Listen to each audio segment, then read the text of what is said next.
Ok ladies, aujourd'hui on se retrouve pour 4 habitudes qui ont changé ma vie dans mon business. Je travaille dur pour faire de mon entreprise un succès et j'étudie et je lis régulièrement pour en tout cas m'améliorer dans mon développement personnel et également dans l'entreprise. J'apprends de nouvelles choses et je découvre un peu plus chaque jour. Et je sais qu'un jour en tout cas j'atteindrai mon objectif, je serai libre financièrement et je pourrai faire une différence dans le monde. Et je l'espère, apporter ma petite pierre à l'édifice. En tout cas, ça fait pas longtemps que j'ai entendu parler, en tout cas de la première fois, de l'entrepreneuriat, du développement personnel et tout ça. Et depuis quelques temps, j'ai découvert cet univers. Ça m'a permis justement de m'améliorer et c'est même devenu une obsession d'aller de l'avant dans mes objectifs personnels et également privés. Vraiment, c'est le mot, c'est une obsession pour devenir libre financièrement grâce à mon entreprise, grâce aux investissements, à différents petits réseaux et aussi pour devenir une meilleure personne dans le processus. Car selon moi, c'est le plus important, devenir une meilleure personne. La partie financière est également nécessaire, vous voyez c'est plus ou moins nécessaire, on a besoin d'argent pour vivre, pour payer nos frais, etc. Et financièrement c'est nécessaire. Le plus important selon moi c'est de devenir une meilleure personne et de le mettre en avant. C'est ce que je cherche à faire, être une meilleure personne et également être libre financièrement. Je veux être capable d'aider mon prochain, d'aider les autres, de faire la différence et je crois que devenir libre financièrement est une première étape parce qu'on s'enlève du poids en moins sur les épaules et on n'est plus forcément préoccupé par l'argent. Ça nous permet justement de nous concentrer sur ce qui est vraiment important et c'est ce que j'ai envie de faire. Donc n'oublie pas de prendre ton petit café ou ton thé, de te poser devant l'écran et on va en discuter. N'hésitez pas à vous abonner à la chaîne YouTube, ça fait toujours plaisir et on se retrouve juste après le générique. À tout de suite.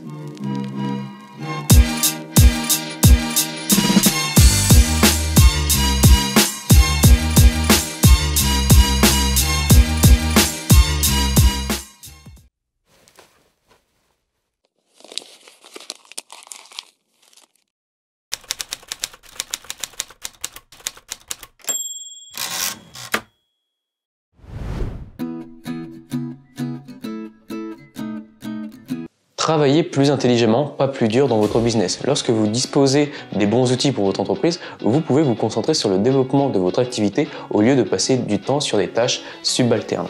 Des outils tels que les logiciels de gestion des flux de travail peuvent vous aider à garder le contrôle de votre entreprise en automatisant les tâches de routine. Les outils qui vous aident à collaborer avec les membres de votre équipe sont également importants et peuvent vous apporter une amélioration dans la productivité. Et c'est très compliqué, il y a beaucoup de blogs qui proposent de bons outils d'entreprise. Vous pouvez améliorer votre productivité et gagner du temps. Il suffit de faire quelques recherches, quelques veilles et d'aller essayer ces logiciels. Il existe d'innombrables façons d'améliorer votre efficacité au quotidien, qu'il s'agisse d'automatiser votre marketing sur les médias sociaux ou de créer du contenu qui attire les clients sur votre site. Vous pouvez également améliorer votre efficacité en fixant des objectifs quotidiens à la semaine, en planifiant votre emploi du temps et en investissant dans de bons outils. C'est nécessaire et ça vous permet justement de faire une petite veille quotidienne dans ce que vous voulez entreprendre et justement de vous améliorer. Avec la bonne approche, vous pouvez travailler plus intelligemment et tirer le meilleur parti de chaque journée.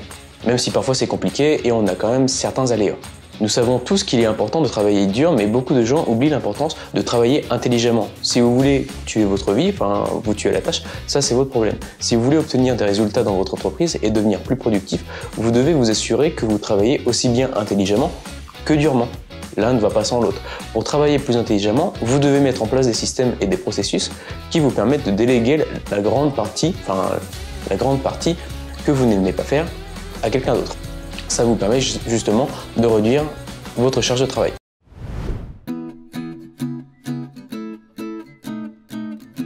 Il faut faire attention à l'argent. Vivre en dessous de ses moyens quand on commence son business, c'est hyper important.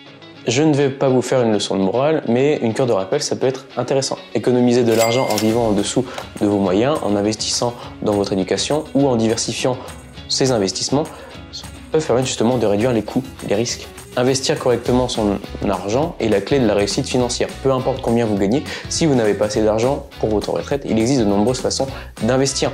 Le mode économique français est typique de la France. Il y a d'autres modèles économiques qui fonctionnent très bien en Europe, en dehors de notre pays. Il existe de nombreuses façons d'investir votre argent, comme l'immobilier, les actions, l'or par exemple. Il est important de se diversifier et de diversifier ses investissements et de se tenir informé des tendances et de faire une veille quotidienne. Restez à jour sur les marchés financiers pour tirer le meilleur parti de ces investissements.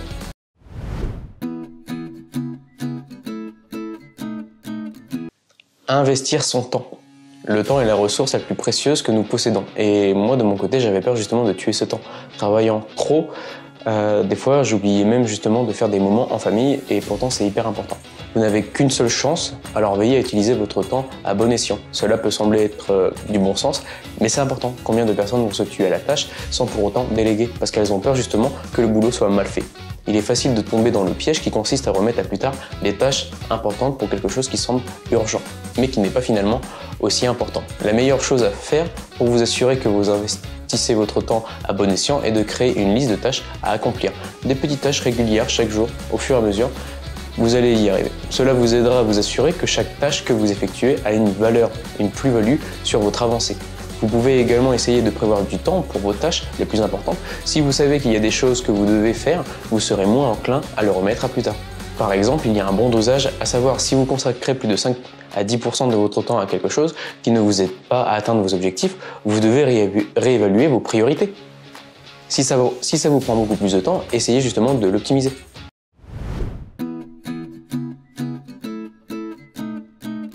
Avoir plusieurs sources de revenus est hyper important. La diversification de vos revenus peut réduire votre risque et peut vous aider à atteindre vos objectifs financiers.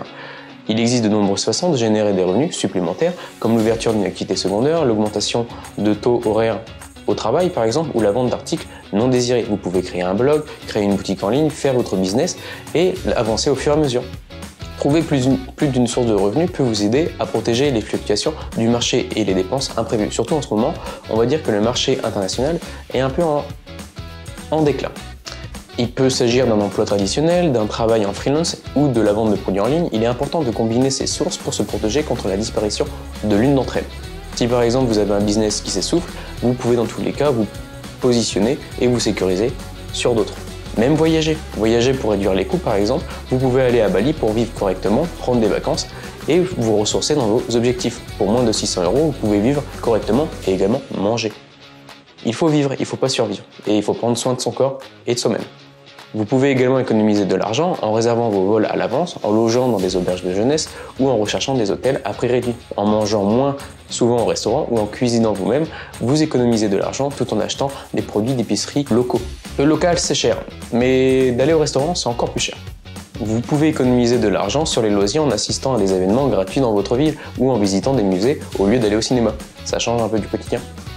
Vous pouvez économiser de l'argent sur votre facture mensuelle en optant pour un fournisseur moins cher, en réduisant votre consommation ou en les supprimant complètement. Par exemple, si vous n'avez plus de ligne fixe, ça ne sert à rien de la garder, vous pouvez la supprimer. Vous pouvez même économiser de l'argent sur votre quotidien en supprimant les petites choses comme les dépenses inutiles. Par exemple, vous pouvez choisir un fournisseur de téléphone mobile moins cher ou alors tout simplement supprimer votre abonnement à la salle de sport si vous ne l'utilisez pas. Moi par exemple, je vais au CrossFit, par contre je m'en sers tous les jours. Bon, gardez-le. Le confort physique et le travail sur soi est hyper important. Donc vous l'aurez compris, je travaille dur pour faire de mon entreprise un succès et j'étudie au fur et à mesure, tous les jours, ce que je peux apprendre sur le développement personnel. J'apprends de nouvelles choses et je me découvre un peu plus chaque jour. Et je sais qu'un jour, en tout cas, j'atteindrai mon objectif, je serai libre financièrement et je pourrai faire une différence dans le monde. À mon échelle, attention, j'essaye. Donc voilà ladies, j'espère que vous avez apprécié la vidéo. Laissez un message en bas de la vidéo dans la description. Je reviendrai vers vous avec de nouveaux sujets. Et n'oubliez pas, la créativité c'est l'intelligence qui s'amuse. Alors tout ce que vous entreprenez dans votre vie privée, dans votre vie professionnelle, faites-le avec le sourire et amusez-vous. Ciao!